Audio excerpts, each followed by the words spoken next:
Belakangan ini, kita sering mendengar berita tentang kekerasan terhadap anak yang terjadi di lingkungan keluarga. Entah itu berbentuk kekerasan fisik ataupun kekerasan seksual terhadap anak. Apakah konstruksi sosial di tingkat keluarga memberikan pengaruh? Dan faktor-faktor apa saja yang bisa mendukung hal tersebut?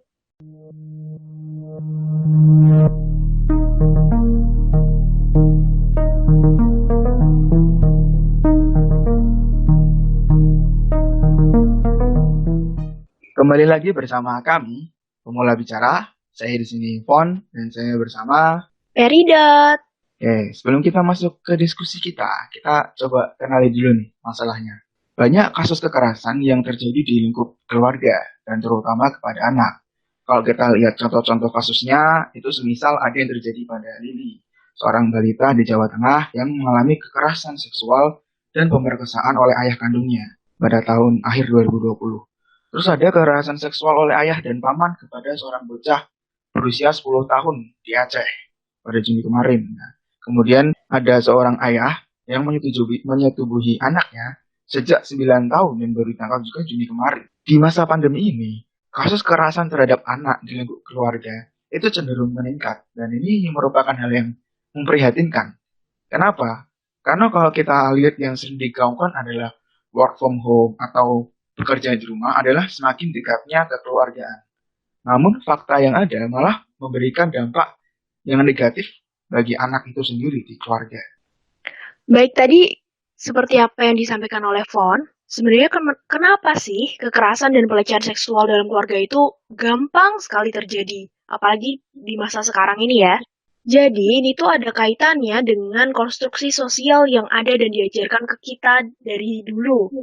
Fon tahu nggak nih, apa nih? Budaya gitu ya. Iya, jadi kasus pelecehan tersebut itu berkaitan dengan adanya konstruksi sosial bahwa keluarga dan orang terdekat itu otomatis jadi orang terpercaya dan keluarga itu tidak mungkin akan menyakiti kita. Konstruksi sosial itu diturunkan dan diajarkan pada keluarga tertentu ya. Dengan diajarkan kayak gitu, seorang anak dalam keluarga itu seakan memiliki kontrol yang lemah atas dirinya sendiri gitu. Karena ditekankan bahwa keluarga kamu, apalagi orang yang lebih tua itu, mereka itu bertanggung jawab, mereka itu dapat dipercaya. Jadi mereka tuh, anak kecil tuh lemah gitu loh di hadapan anggota keluarga yang lebih tua lainnya. Padahal nih, perlu kita tahu bahwa dalam interaksi keluarga itu ada batasan-batasan tertentu yang tidak boleh dilewati, bahkan oleh orang tua sendiri. Karena batasan yang dilewati tersebut itu dinormalisasi, maka orang sekitar tuh tidak merasa ada kejanggalan gitu loh. Jadi interaksi yang melewati batas itu tuh dianggap biasa saja oleh orang luar atau orang sekitar. Orang-orang akan cenderung berpendapat bahwa itu kan ayahnya, mana mungkin ayahnya menyakiti anaknya sendiri. Itu kan saudaranya, mana mungkin saudaranya menyakiti saudaranya sendiri. Itu kan pamannya, nggak mungkin pamannya melecehkan ponakannya sendiri gitu. Paman seperti apa sih yang melakukan hal seperti itu? Sering tuh kita dengar. Padahal nih perlu dipahami, sedini mungkin tuh anak harus sudah belajar interaksi seperti apa yang diperbolehkan dalam keluarga, dalam orang-orang terdekat, terus bagian mana dari tubuh dia yang boleh disentuh, dan siapa saja orang yang patut dipercaya gitu. Dan perlu ditekankan nih, bahwa kita tuh harus punya mindset yang berbeda, bahwa hubungan darah itu tidak menjamin rasa percaya dan tanggung jawab. Dan siapa saja itu bisa jadi pelaku pelecehan seksual, sekalipun keluarga gitu. Kalau Fon sendiri gimana nih dalam melihat konstruksi sosial yang ada sekarang ini? Kalau coba ya, saya lihat dalam teori konstruksi sosial, fenomena tentang keluarga ini juga nggak lepas dari tadi budaya dan keadaan di masyarakat sekitar yang secara sosial pada dasarnya masyarakat Indonesia itu bersifatnya lebih komunal. Jadi narasi-narasi pribadi yang notabene-nya itu masuk dalam budaya luar atau budaya barat itu misalnya terjadi ada singgungan di sini. Nah, dalam realitasnya kadang-kadang persinggungan ini tidak terjadi dengan damai. Gimana semisal ada rasa kepemilikan dan hak orang tua atas anaknya yang menurut liberalisme dan HAM tentu saja orang berdiri atas haknya sendiri. Namun rasa kepemilikan atau hak orang tua kepada anaknya memiliki dilema yang dampaknya bisa positif dan negatif. Kalau positif, tentu saja hal-hal berbentuk kebaikan, dirawat, diasuh, kasih sayang, diberikan makan, minuman, beserta cinta, itu merupakan hal yang sering diberikan oleh orang tua dan khususnya memang wajarnya seperti itu. Namun ketika kita masuk ke sisi yang lebih negatif, maka akan muncul kejadian-kejadian yang tidak diinginkan. Ada rasa ingin orang tua untuk memiliki anak, rasa kepatuhan yang mungkin berlebih, dan memang kadang boleh ketika marah sekali-kali ada batas wajarnya. Tetapi ketika hal ini berujung pada hal-hal yang lebih buruk, seperti ada sesuatu hal yang kasar terjadi yang menyentuh fisik atau hal-hal batas normal yang tidak boleh dilakukan orang lain, itu juga berlaku kepada anak. Seperti pemaksaan, marah kasar, yang menyerang fisik, tentu saja mental pun juga pasti akan terkena. Dan hingga bahkan ada yang merujuk tindakan seksual yang tidak wajar, apalagi untuk anak, dan juga sampai-sampai ada yang rela melakukan pembunuhan kepada anaknya sendiri. Ini kan menurut norma realitas salah kan ya. Tapi kecenderungan menuju hal tersebut itu kadang-kadang diawali dengan hal-hal bahwasanya tadi bahwa menormalisasi perlakuan orang tua yang belum tentu itu nanti akan mengarah ke suatu hal yang benar, dan belum tentu memang yang dilakukan oleh orang terdekat dan juga keluarga adalah satu hal yang benar-benar baik dan mengarah kepada bermanfaatan. Dan bagaimana cara kita memandang realitas dan pengaruh sosial di masyarakat terhadap lingkungan keluarga itu tetap harus dipandang dengan hak-hak yang lebih kepada humanitas dan cara melihat yang lebih rasional, agar tidak melihat ketika seorang perilakuan yang bukan-bukan, kita dapat melakukan tindakan preventif terhadapnya gitu kalau menurutku sih. Jadi berkaitan dengan budaya gitu ya, tadi yang awal dia jelasin sama Fon ini ya. Iya, masyarakat dan budaya. Tadi Fon ini udah menjelaskan tentang hak-hak humanitas dan cara agar kita lebih rasional nih ya. Nah, ini ada cara mencegahnya, atau gimana sih cara menanamkan hak-hak humanitas dalam keluarga ini gitu. Jadi untuk mencegah terjadinya hal yang tidak-tidak dalam keluarga, sebenarnya itu langkahnya tuh sederhana banget. Dimulai dari mengajarkan dan mendengarkan ketika anak bilang tidak dan stop. Contohnya ketika anak dikelitikin atau anak dijailin lalu dia udah bilang stop, kita dengerin. Berarti dia mulai memberi batasan tentang apa yang dapat dia terima dan apa yang tidak dapat dia terima. Dan itu juga mengajari anak bahwa anak itu boleh loh untuk memiliki batas kenyamanannya sendiri. Anak tuh boleh loh mengungkapkan pendapatnya sendiri ketika dia tidak nyaman. Yang selanjutnya, penting buat orang sekitar mengajari bagian tubuh mana yang boleh disentuh dan apa yang boleh disentuh oleh siapa dan apa yang tidak boleh disentuh oleh siapa. Dan kita sebagai orang yang lebih dewasa perlu menegaskan kepada orang sekitar bahwa tidak semua orang diizinkan untuk sembarangan memegang atau mencium anak-anak kita secara sembarangan. Yang selanjutnya, Fon pernah nggak nih kayak denger anak tiba-tiba ngomong kayak out of nowhere, tiba-tiba ngomong apa gitu yang nggak berkaitan dengan apapun? Atau misal seorang anak tiba-tiba bilang dia takut untuk lewat jalan ini atau takut dengar orang itu. Nah, itu namanya intuisi.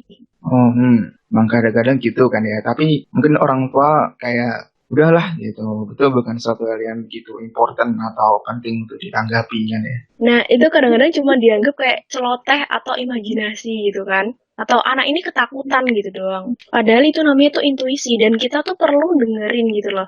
Semisal nih anak ini tuh udah punya bad feeling atau intuisi bahwa dia nggak suka nih sama orang ini, nggak tahu kenapa. Ya, anak itu suruh cari tahu kenapa dia nggak suka sama hal itu. Dan ajarin juga nih buat mencari pertolongan ketika anak itu berada di situasi yang berbahaya. Jadi semisal dia takut nih ketemu orang ini, dia takut nih lewat jalan ini. Kalau ada apa-apa, ya diajari apa yang perlu dilakukan. Diajari bahwa kamu boleh loh berteriak ketika berada di situasi yang berbahaya. Kamu boleh loh minta tolong orang sekitar ketika kamu merasa dalam bahaya. Gitu.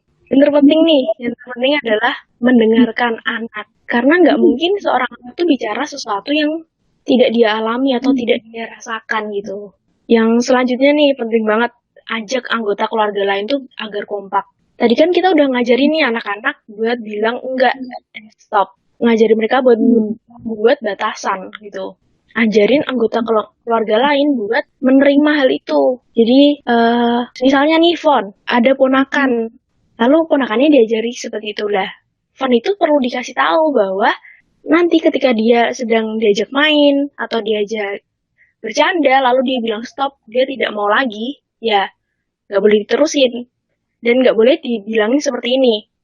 Masa sama aku nggak mau sih, kan aku saudara kamu. Masa sama Pak D nggak mau sih, kan Pak D kamu. Kita kan jarang ketemu, itu nggak boleh. Nanti ketika dia berada di situasi yang berbahaya, dia bersama orang lain, lalu orang lainnya berkata hal serupa, dia akan ragu akan keputusannya sendiri gitu.